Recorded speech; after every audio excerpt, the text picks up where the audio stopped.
Good morning guys, gagawa tayo ng kakaibang salad dressing. So meron na ako dyang cream cheese. Lagyan pa natin ng sandwich bread. Ladies choice, ayan. Isang kutsara siguro. Isang kutsarang ladies choice sandwich bread.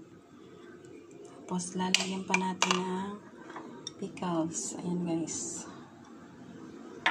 Pickles. Kunti lang. Ayan mga kutsarita. Tapos lagyan natin ng salt.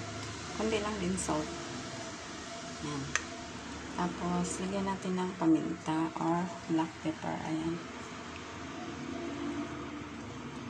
Tapos lagyan natin ng garlic.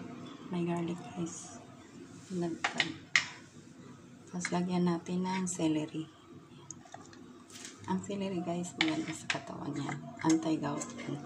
Anti-arthritis. So, meron akong white onion. Or red onion. Red onion will do.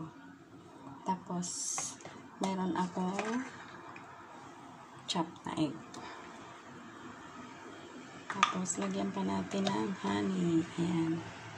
Honey. Unfiltered honey. Mas masarap siya. Para mag-bind siya. Tapos, lagyan pa natin ng konting sesame oil. Ayan. Kunti lang. Tapos, lagyan pa natin ng olive oil. Ang gamitin yung olive oil, yung extra virgin, guys. Ayan.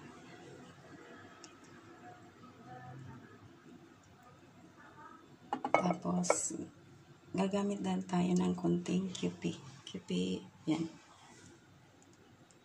Malapit na maubos ang QP. Para mag-bind siya, guys.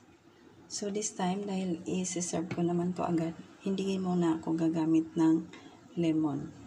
Pero kung ang dressing nyo ay gusto nyo magtagal ng matagal-tagal talaga, gumamit kayo ng lemon. Kasi pampatagal din ang buhay ng pagkain ng lemon.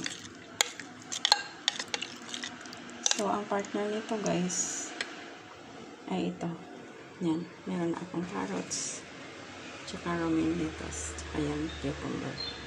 So, paghaluin na lang lahat yan. Tapos, yun na ang salad.